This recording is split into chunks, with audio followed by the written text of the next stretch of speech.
Réinventer l'éducation. Learning World, en association avec WISE, une initiative de Qatar Foundation. Les Nations Unies estiment que d'ici 2050, la demande alimentaire mondiale va être multipliée par 3. De nombreux pays tentent de rendre durables leurs productions agricoles et sensibilisent aux bonnes pratiques. Cette semaine, nous partons au Pakistan, à Cuba et en Chine.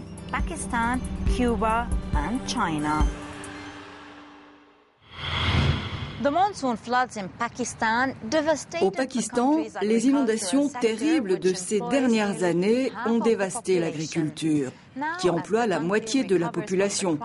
Le pays se relève peu à peu de cette catastrophe et des ONG font la promotion de nouvelles pratiques de culture.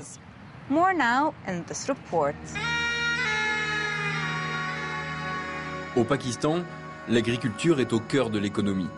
Près de la moitié de la population active travaille dans ce secteur. En 2010 puis en 2011, le pays a subi de terribles inondations. 20 millions de personnes ont été affectées par le désastre. 700 000 hectares de plantations ont été engloutis et de nombreux éleveurs ont perdu leurs troupeaux.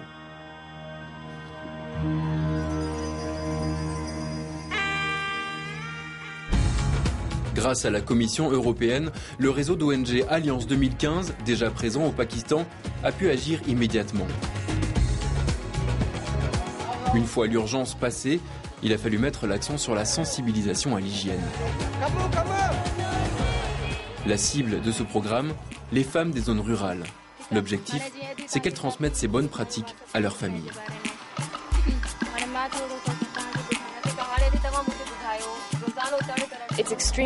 C'est extrêmement important parce que ce sont les femmes qui sont à la maison avec leurs enfants.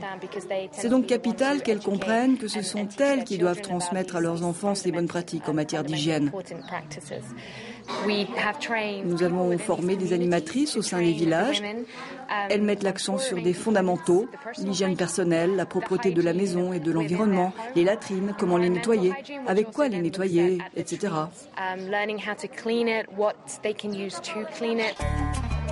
En parallèle, les enfants reçoivent les animatrices dans leur salle de classe. Ils repartent à la maison avec du savon. Mais au-delà de l'hygiène, Alliance 2015 veut promouvoir les bonnes pratiques agricoles.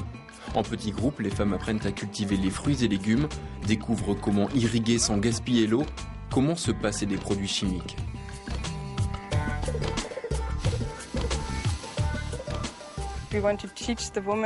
Nous voulons apprendre aux femmes comment cultiver des légumes bio afin qu'elles ne soient pas dépendantes des fertilisants et des engrais.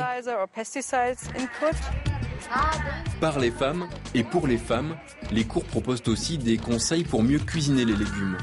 Objectif, conserver au maximum les vitamines et les apports nutritionnels. Au lieu de faire cuire les légumes pendant très longtemps, on privilégie par exemple la friture rapide ou même la consommation crue. Avec les femmes, nous avons mis en place des cours de cuisine en quelque sorte, pour leur apporter des astuces sur les apports nutritionnels, parce que l'on s'est aperçu qu'il y avait un manque d'informations sur les aliments. 75 millions de Pakistanais dépendent directement de l'agriculture, un secteur qui pèse 18% des recettes d'exportation du pays. Améliorer la qualité des produits est donc primordial. L'embargo américain a poussé Cuba à investir dans ses ressources intérieures, comme son agriculture. Le pays a développé un réseau de lycées agricoles pour former une nouvelle génération de cultivateurs propriétaires et pour promouvoir des techniques agricoles modernes. Depuis la chute du bloc soviétique, Cuba subsiste et survit à l'embargo principalement grâce à son agriculture. Elle est organisée et centralisée selon les besoins du régime et elle emploie près de 20% de la population. L'enseignement de l'agriculture fait partie des piliers du système éducatif. On trouve à Cuba un réseau important de lycées agricoles, comme celui-ci, à 30 km de la Havane. Ici, c'est une école qui, depuis sa création, a un rayonnement national. Dans tout le pays, un nombre considérable d'établissements agricoles a été construit, dont celui-ci en 1962. Ce lycée accueille 2000 agriculteurs en herbe qui apprennent ici leur métier sur plus de 900 hectares. Les établissements délaissent peu à peu l'héritage soviétique et les enseignants revoient leur approche pour s'adapter aux évolutions technologiques. tout en restant conscient des réalités économiques de Cuba. Dans un pays sous embargo, il faut savoir par exemple produire ses propres médicaments.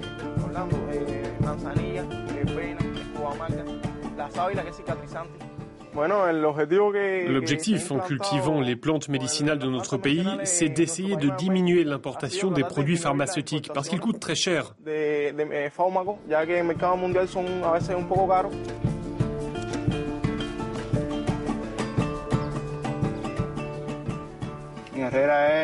Je fais une formation pour devenir ouvrier qualifié en agronomie. Et ça me plaît parce que c'est un travail important pour le pays.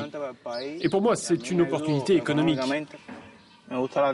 J'aime la terre, j'aime la travailler.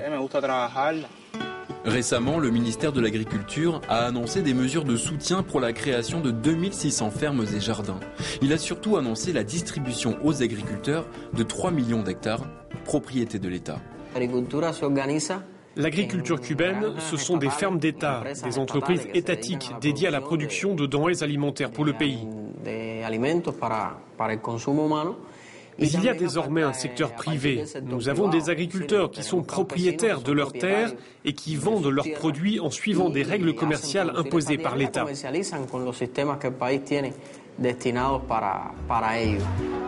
Cuba continue d'importer 80% de ce qu'elle consomme. Ses étudiants sont l'avenir de leur île. Reste à savoir si la fin du monopole de l'État dans l'agriculture sera un bénéfice pour tous.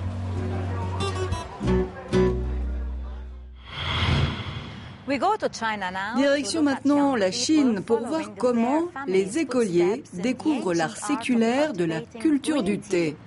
Des visites sur le terrain qui visent à faire comprendre aux jeunes Chinois que cette culture fait partie, justement, de leur culture.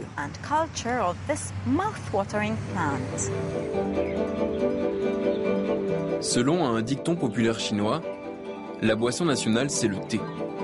Et le berceau du thé, c'est Hangzhou. La spécialité de cette ville de l'Est, c'est en effet le thé vert ou noir, cultivé sur les collines environnantes. Au village de Jiaopao, un groupe d'écoliers découvre les secrets millénaires de la culture du thé. Accompagnés de leurs parents, les enfants apprennent ici des gestes ancestraux. Ils cueillent les 2 feuilles supérieures et les bourgeons.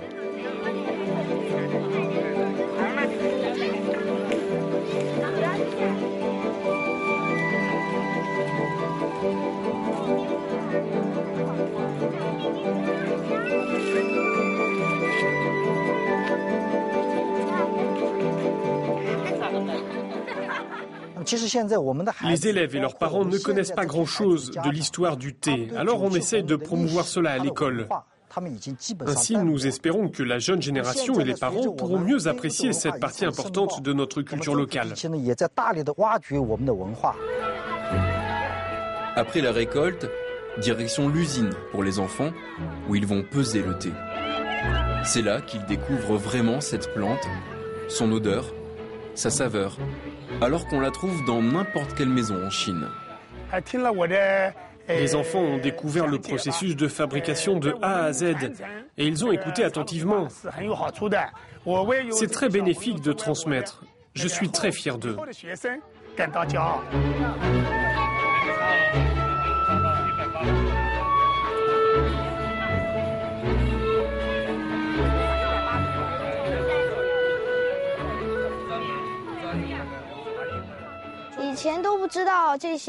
Avant de venir dans cette plantation, je ne connaissais rien de la culture du thé, ni de sa fabrication, de sa vente. Mais aujourd'hui, j'ai appris beaucoup et j'ai compris d'où venait le thé. Selon la légende, un empereur chinois du IIIe siècle avant Jésus-Christ ne buvait que de l'eau chaude. Un jour, il s'assoupit à l'ombre d'un théier et la brise mena quelques feuilles à sa tasse. Une histoire découverte aujourd'hui par ces écoliers chinois, désormais porteurs d'une tradition millénaire. Avant de finir, notre reportage sur l'éducation des femmes a suscité des commentaires sur notre Facebook.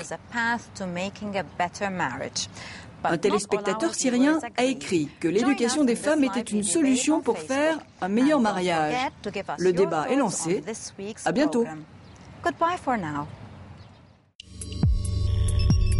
Learning World, en association avec WISE, une initiative de Qatar Foundation.